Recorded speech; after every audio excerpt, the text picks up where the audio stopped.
La primera vez que pensé seriamente en irme de la casa de mis padres no fue cuando me pidieron más dinero. Ni siquiera fue cuando mi hermano llegó con su familia entera sin pagar nada.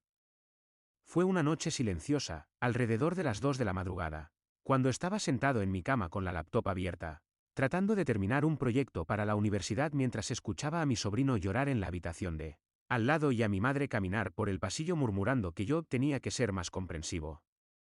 En ese momento entendí algo muy claro. Yo no vivía ahí como hijo. Vivía ahí como recurso. Me llamo Iván, tengo 22 años. Estudio desarrollo de software y durante casi 3 años pagué renta en la casa de mis propios padres mientras estudiaba y trabajaba. No porque quisiera independencia. No porque yo lo hubiera propuesto. Sino porque ellos lo decidieron.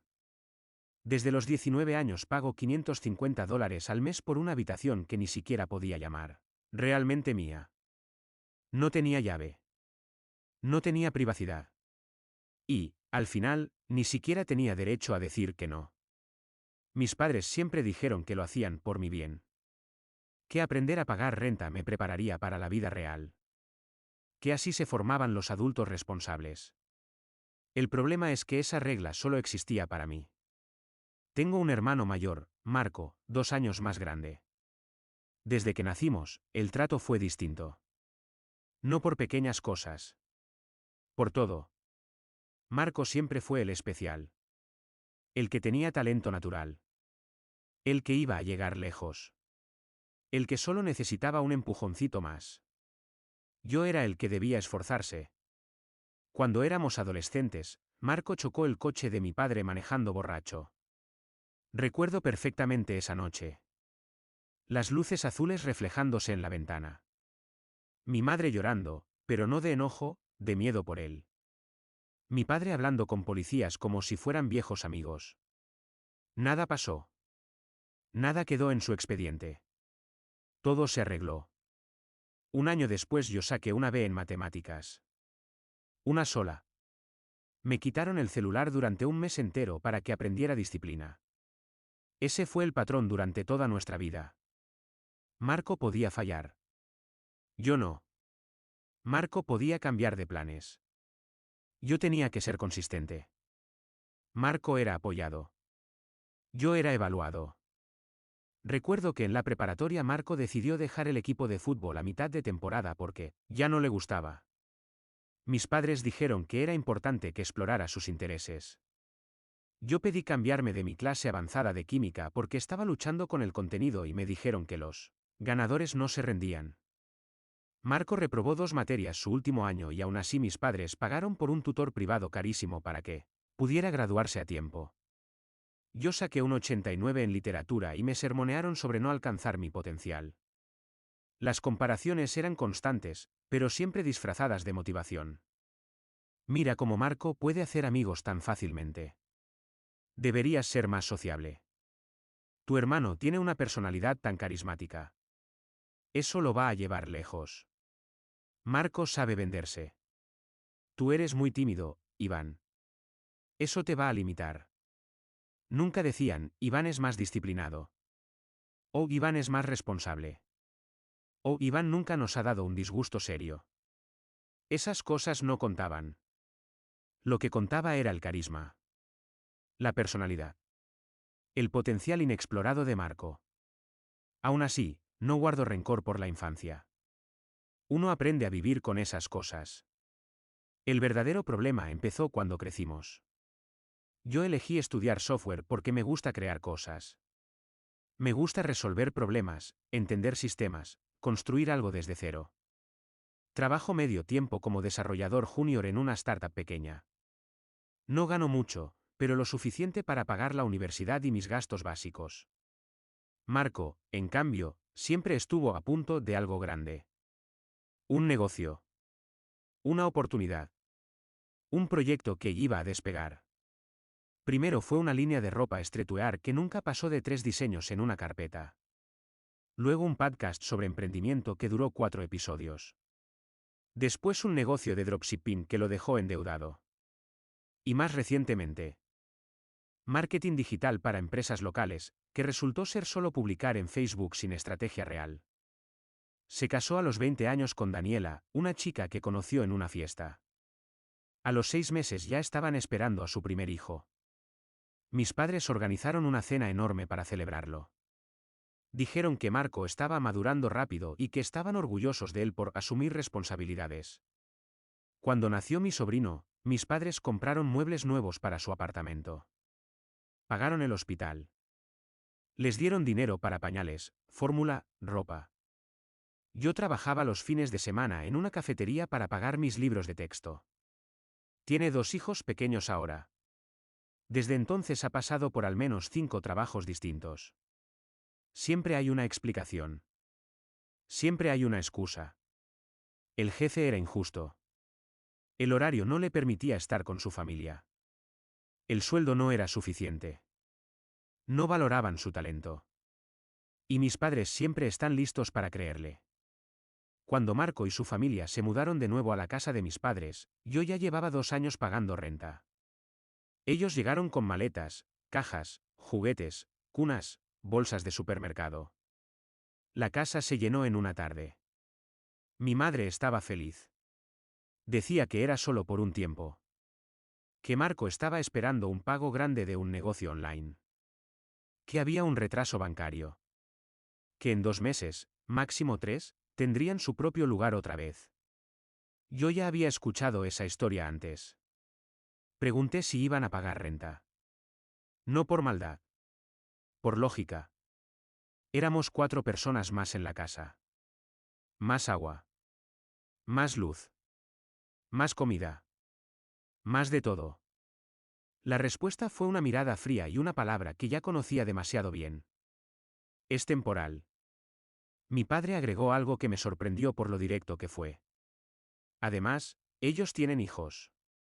Tienen gastos reales. Tú solo tienes que preocuparte por ti mismo.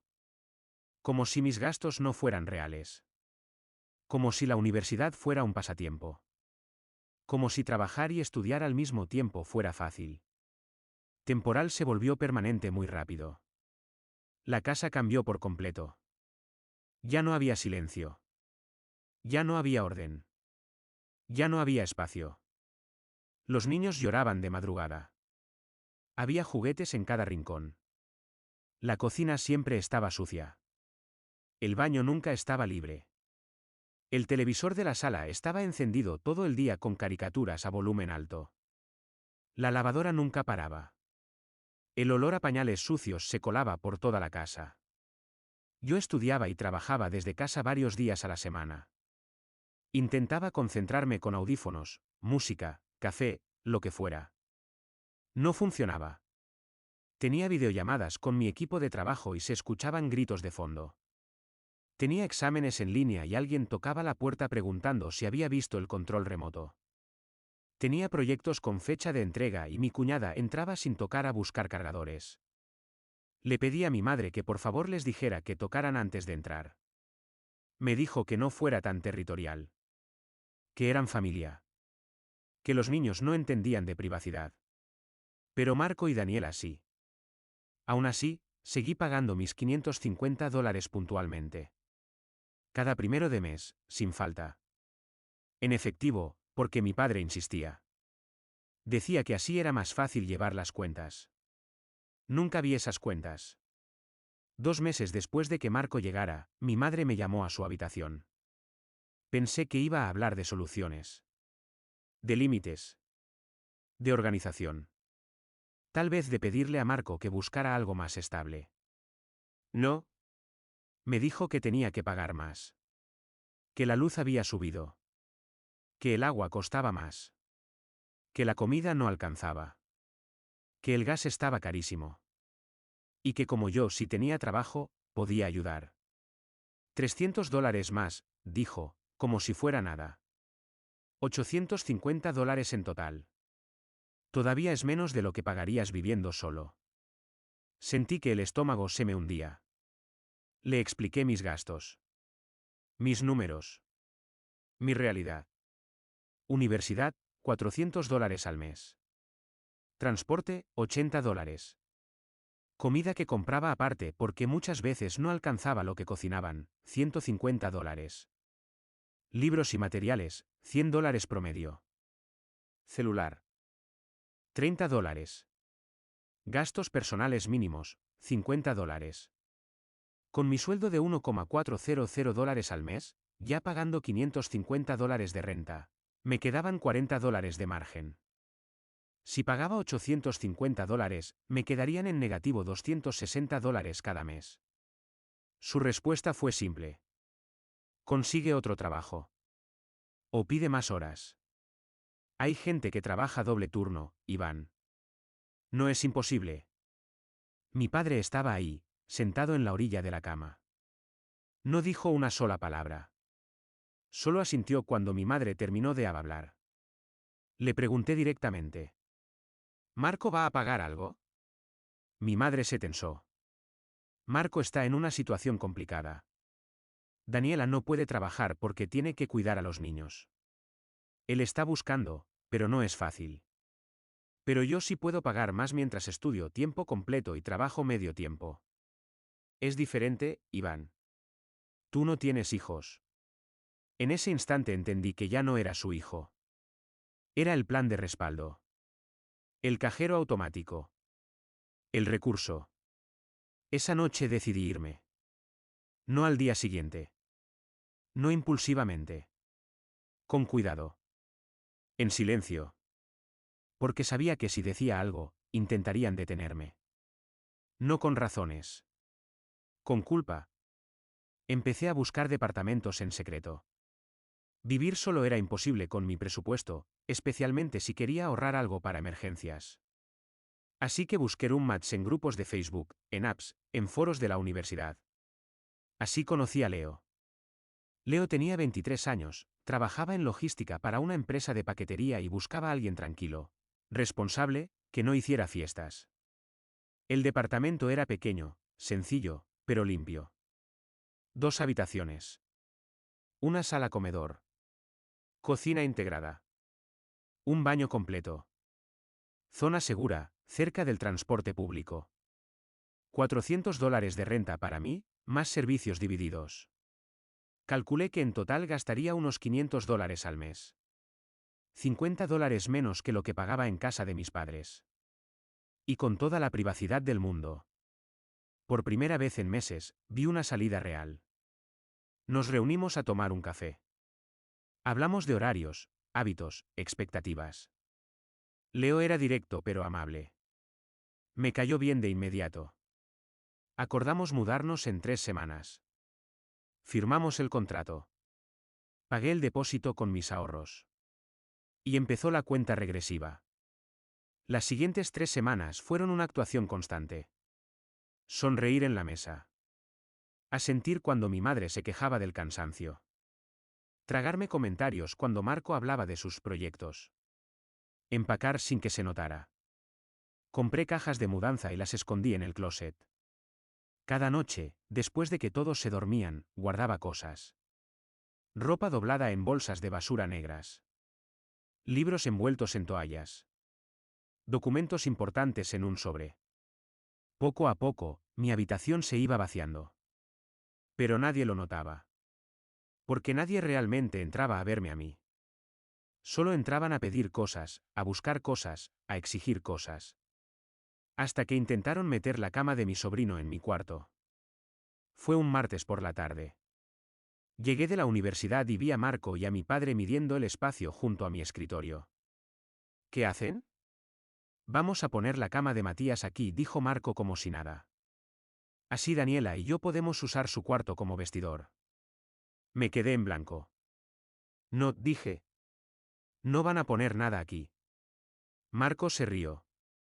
Relájate, man. Solo es una cama pequeña. Ni te vas a dar cuenta. Dije que no. Mi padre intervino. Iván, no sea ridículo. Hay espacio. Y ellos lo necesitan. Yo pago por este cuarto. Ustedes me cobran renta.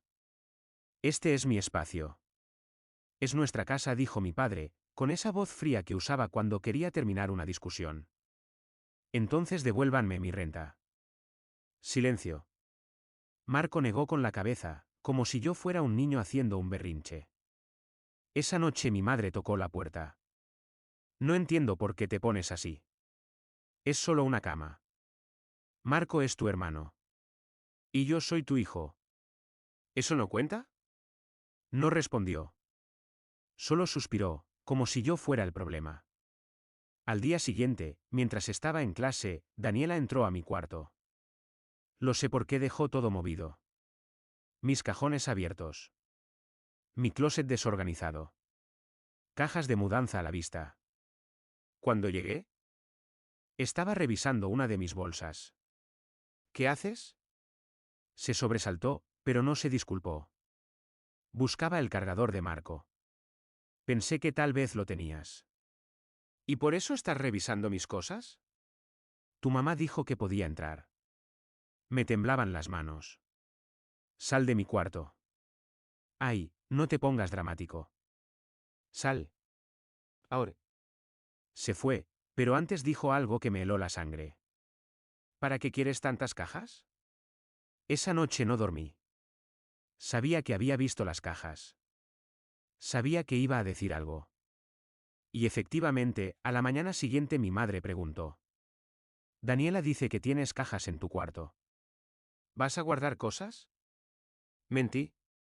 Sí. Libros viejos. Ropa que ya no uso. No me creyó del todo, pero no insistió. Aceleré el plan. 4 días antes de la fecha original, decidí que ya no podía esperar más. Esa tarde escuché a Marco hablando por teléfono en la sala. No sé con quién hablaba. Pero sí escuché lo que dijo. Sí, el dinero está apretado. Pero Iván tiene ahorros. Mis papás ya le dijeron que tiene que aportar más. Al final, ni tiene responsabilidades. No tiene hijos. No tiene esposa. Puede darse el lujo de ayudar a la familia. Me quedé congelado en el pasillo. Mis ahorros. Hablaba de mis ahorros. Como si fueran un recurso familiar. Entré a mi cuarto. Cerré la puerta. Y lloré. No de tristeza. De rabia pura. Lloré porque me di cuenta de que para ellos yo no era una persona. Era una solución. Un medio. Una cuenta bancaria con piernas. Esa noche tomé una decisión. No iba a esperar. Me iba ese mismo fin de semana. El sábado, mis padres y Marco salieron a una reunión familiar del lado de mi madre. Me invitaron, pero dije que tenía que trabajar en un proyecto. Se fueron alrededor de las 11 de la mañana. En cuanto escuché el coche alejarse, llamé a Leo. ¿Puedes venir hoy? Hoy me voy. No hizo preguntas. Dame una hora. En 2 horas sacamos toda mi vida de esa casa. Cargamos cajas, bolsas, mi escritorio desarmado, mi colchón, mi ropa, mis libros. Todo. Dejé la habitación vacía. Limpia. Como si nunca hubiera estado ahí. Sobre la cama dejé un sobre con $550 en efectivo. La renta del mes. Y una nota. Me voy. No voy a pagar más de lo que ya pagué. No voy a seguir siendo tratado como un recurso. Necesito espacio y respeto. No me busquen por un tiempo. Iván. Cerré la puerta de la casa. Subí a la camioneta de Leo. Y nos fuimos. Sin mirar atrás. El trayecto hasta el nuevo departamento fue silencioso. No porque no hubiera nada que decir, sino porque se abría la boca. Sabía que todo lo que llevaba semanas conteniendo iba a salir de golpe. Leo conducía con música baja, mirándome de reojo de vez en cuando, como asegurándose de que estaba bien.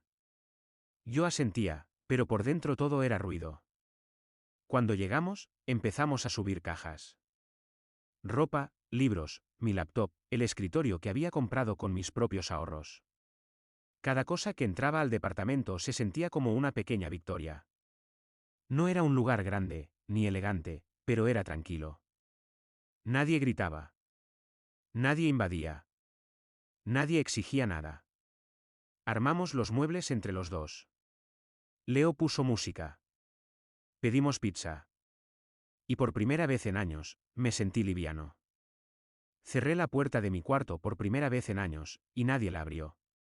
Esa noche dormí como no dormía desde hacía muchísimo tiempo. La paz duró exactamente un día. Al día siguiente encendí el teléfono. Tenía más de 40 llamadas perdidas y decenas de mensajes. Primero de mi madre. Luego de mi padre. Después de Marco. Algunos mensajes eran largos, otros solo frases sueltas llenas de enojo. Mi madre alternaba entre la furia y la culpa. ¿Dónde estás? ¿Qué significa esa nota? No puedes hacer esto. Después de todo lo que hicimos por ti. Te dimos un techo. Te dimos comida. Esto me está afectando la salud. Tu papá está muy molesto. ¿Cómo pudiste irte así? Mi padre fue más frío. Esto no es maduro. Los adultos hablan las cosas. Estás decepcionando a tu familia. Esperaba más de ti. Cuando se te pase el berrinche. Hablamos. Marco fue directo, sin rodeos. Nos debes dinero. Viviste aquí usando recursos. Agua, luz, internet. Lo mínimo es que ayudes con $1,000 por haberte ido así. Dejaste a mis papás en una situación difícil. Leí ese mensaje varias veces. Recursos. Como si yo no hubiera pagado renta. Como si no hubiera comprado mi propia comida muchas veces. Como si no hubiera aportado durante años. No respondí de inmediato. Apagué el teléfono por el resto del día. Necesitaba espacio para pensar sin voces ajenas diciéndome quién era o qué debía. Esa noche hablé con Leo. Le conté todo, sin adornos. La renta, el trato distinto, el aumento injusto, la presión, las invasiones, todo. Me escuchó sin interrumpir. Sin juzgar. Sin minimizar. No suena a familia, dijo al final. Suena a que te usaban. No fue una frase dramática. Fue simple. Y por eso dolió tanto. Porque era verdad. Al día siguiente decidí responder, pero una sola vez. Mandé un mensaje al chat familiar. No voy a regresar. No voy a pagar más dinero. Ya pagué este mes. Necesito distancia. Por favor, respeten eso. Nada más. La respuesta fue inmediata. Mi madre escribió un mensaje larguísimo, lleno de reproches y frases diseñadas para hacerme sentir culpable. Hablaba de sacrificios que hicieron por mí. De noches sin dormir cuando era bebé. De cómo pagaron mi educación básica. De cómo estaba rompiendo la familia. De cómo mi abuela estaría decepcionada si viviera. Mi padre dijo que hasta que no me disculpara y volviera, no quería saber nada de mí. Marco me llamó egoísta. Inmaduro. Cobarde. Dijo que les había hecho esto en el peor momento. Que sus hijos iban a sufrir por mi culpa. Lo bloqueé. A mis padres no los bloqueé, pero los puse en silencio. No quería cortar completamente, pero tampoco quería vivir con el teléfono vibrando como una amenaza constante. Las primeras semanas fueron raras.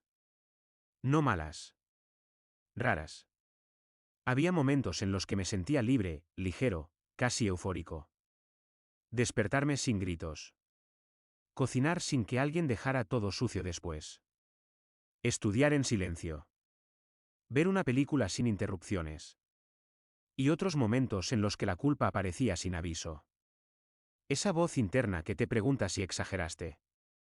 Si tal vez podrías haber aguantado un poco más. Si realmente era para tanto. Pero cada vez que esa duda aparecía, bastaba recordar una cosa. Me pidieron $850 al mes mientras mi hermano y su familia de 4 vivían gratis. Eso me devolvía a la realidad. Mi vida empezó a ordenarse rápido. Con Leo la convivencia era sencilla. Cada quien hacía lo suyo. Dividíamos gastos. Nadie invadía el espacio del otro. Si uno tenía un mal día, el otro lo respetaba. Mis calificaciones mejoraron casi de inmediato. Pude concentrarme. Pude dormir bien. Pude estudiar sin interrupciones. Saqué un 95 en mi clase más difícil. El profesor me felicitó frente a todos. En el trabajo también lo notaron. Terminé un proyecto antes de tiempo. Propuse una solución a un bug que llevaban semanas tratando de resolver. Mi jefe me dio un pequeño aumento. No era una fortuna, pero significaba algo importante, mi esfuerzo tenía resultados reales. Mientras tanto, en la casa de mis padres, las cosas no iban bien. No lo supe por chismes. Lo supe porque, a pesar del enojo, mi madre seguía escribiendo de vez en cuando. Al principio eran mensajes agresivos. Luego pasaron a ser más suaves. Te extrañamos. Deberías venir a cenar. La casa está muy caótica sin ti. Tu papá preguntó por ti. Nunca hubo una disculpa. Nunca un reconocimiento. Solo una invitación implícita a volver al mismo rol. Yo respondía corto. Estoy bien. Gracias. Ahora no. Marcos seguía viviendo ahí. El dinero milagroso nunca llegó. El negocio online resultó ser otro fracaso. Empezó a trabajar en un restaurante de comida rápida. Mi madre cuidaba a sus hijos mientras él y Daniela trabajaban. Mi padre se quejaba del ruido, del desorden, del cansancio. Un día mi madre me escribió. Tu papá dice que Marco tiene que buscar su propio lugar. Pero no sé cómo van a poder. Ojalá estuvieras aquí. No respondí a eso. Nada de eso era ya mi problema. Una noche, mientras cenábamos pizza, Leo me preguntó si me arrepentía. Lo pensé de verdad. No respondí rápido. No, dije al final. Creo que si no me hubiera ido, me habría perdido a mí mismo. Asintió. Se nota, dijo. Te ves distinto. Más tranquilo. Y tenía razón. No todo era perfecto.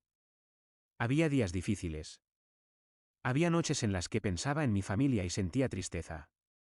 No porque quisiera volver, sino porque aceptar que tus propios padres te trataron de forma injusta duele. Pero ya no dudaba de mi decisión. Con el tiempo, los mensajes de mis padres se volvieron menos frecuentes. Ya no exigían. Ahora pedían. Y eso, de alguna manera, confirmaba que irme había cambiado la dinámica. Ellos estaban aprendiendo, aunque fuera a la fuerza, que ya no podían controlarme con culpa. Yo estaba aprendiendo algo aún más importante. Poner límites no te convierte en una mala persona. Te convierte en alguien que se respeta. Las semanas se convirtieron en meses. Y algo curioso empezó a pasar, el ruido se fue apagando. No de golpe. No mágicamente. Pero poco a poco. Al principio, cada mensaje de mi madre me aceleraba el pulso. Cada llamada perdida me hacía sentir como si hubiera hecho algo terrible. Como si en cualquier momento alguien fuera a tocar la puerta para decirme que había sido un error. Que tenía que volver, que era mi obligación. Pero nadie vino. Y con el tiempo, empecé a darme cuenta de algo importante. El mundo no se cayó porque yo me fui. Mis padres siguieron con su vida. Mi hermano siguió tomando malas decisiones. La casa siguió siendo un caos. La única diferencia era que yo ya no estaba pagando el precio. Mi rutina se volvió estable. Me levantaba temprano, iba a clases. Trabajaba desde el departamento o en la oficina de la startup cuando tocaba presencial. Por las noches entrenaba en un gimnasio cerca o me sentaba a estudiar con audífonos puestos, sin gritos de niños. Sin discusiones, sin puertas abriéndose sin permiso. Era una tranquilidad casi sospechosa. Con Leo nos llevábamos bien, pero sin esa presión de tenemos que ser familia. Cada quien tenía su vida. Si uno estaba cansado, no hablaba. Si uno quería compañía, pedía una cerveza y ya. Sin expectativas raras. Sin deudas emocionales. Una noche, mientras lavábamos platos, me dijo algo que se me quedó grabado. ¿Sabes qué es lo más sano de este departamento? ¿Qué? Que nadie te hace sentir culpable por existir. No lo dijo como una broma. Lo dijo en serio. Y me cayó el 20. Había pasado años sintiéndome como una carga, incluso cuando era yo quien pagaba, cumplía, se esforzaba. Como si mi valor dependiera de cuánto estaba dispuesto a sacrificar. Ahora nadie me pedía nada extra. Y eso me permitió empezar a pensar en mí, sin culpa. Empecé a hacer cosas que antes me parecían imposibles. Salí con compañeros de la universidad a tomar café. Me inscribí en un curso online de React que siempre había querido tomar. Compré una planta para mi cuarto. Cociné recetas nuevas solo porque quería. Pequeñas cosas. Pero importantes. Porque eran mías. Mis padres siguieron escribiendo, pero cada vez menos. Al principio eran mensajes largos. Luego frases cortas. Después solo emojis o hola. Ya no hablaban de dinero. Ya no exigían que volviera. Creo que se dieron cuenta de que presionar no funcionaba. Un día, mi madre escribió algo diferente. Tu papá y yo estamos cansados. La casa es un desastre. Marco y Daniela discuten mucho. Los niños están muy demandantes. No es lo mismo sin ti. Leí ese mensaje varias veces. No respondí de inmediato. No porque no me importara, sino porque ya no quería reaccionar desde la herida. Al final contesté. Espero que estén bien. Yo también estoy cansado, pero estoy mejor así. Nada más. No hubo respuesta. Supe entonces que algo había cambiado para siempre. De Marco supe solo por comentarios indirectos. Que seguía viviendo ahí. Que el dinero del negocio nunca llegó. Que ahora se quejaba de que mis padres lo presionaban demasiado. Que Daniela amenazaba con irse con los niños a casa de su madre. Que mis padres estaban agotados de cuidar niños que no eran suyos. Me dio risa amarga pensar en la ironía. Toda su vida había sido protegido. Y ahora, por primera vez, tenía que enfrentar consecuencias. Yo, en cambio, empecé a avanzar. En la universidad me ofrecieron participar en un proyecto más grande. Un sistema de gestión para una empresa mediana. Algo que normalmente no me habrían dado por estar distraído o agotado. Lo acepté. Trabajé como nunca. Dormía poco, pero por elección, no por imposición. Mi jefe notó el cambio. Me dijo que se notaba que estaba enfocado. Que tenía madera para algo más grande. Que cuando me graduara, había espacio para mí en la empresa. Esa frase me pegó fuerte. Durante años había sido el responsable, pero no el destacado. El que cumplía, pero no el que brillaba. Porque siempre estaba cargando algo más. Ahora, sin ese peso, empezaba a destacar. Una tarde, después del gimnasio, me senté solo en el balcón del departamento. Miré la ciudad, los autos pasar, la gente viviendo su vida sin saber nada de la mía. Y por primera vez no sentí ansiedad por el futuro. Sentí curiosidad. Pensé en todo lo que había aguantado. En todas las veces que me callé. En cómo normalicé cosas que nunca fueron normales. Que te cobren renta mientras estudias. Que te suban el pago para cubrir a otros. Que invadan tu espacio. Que planeen usar tu dinero sin preguntarte. Que te traten diferente que a tu hermano. Eso no era familia. Era abuso envuelto en palabras bonitas. No odiaba a mis padres. Pero tampoco los idealizaba ya.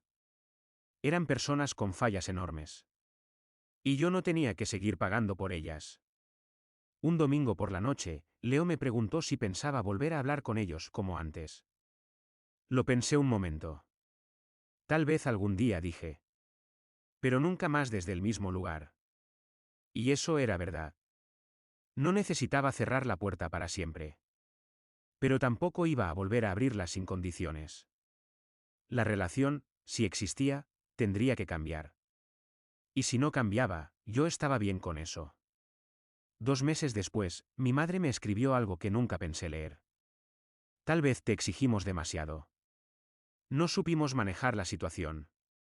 Tu papá dice que fuimos injustos contigo. No prometo nada, pero estamos pensando en las cosas. No fue una disculpa completa. Pero fue lo más cerca que habían estado. Respondí con calma.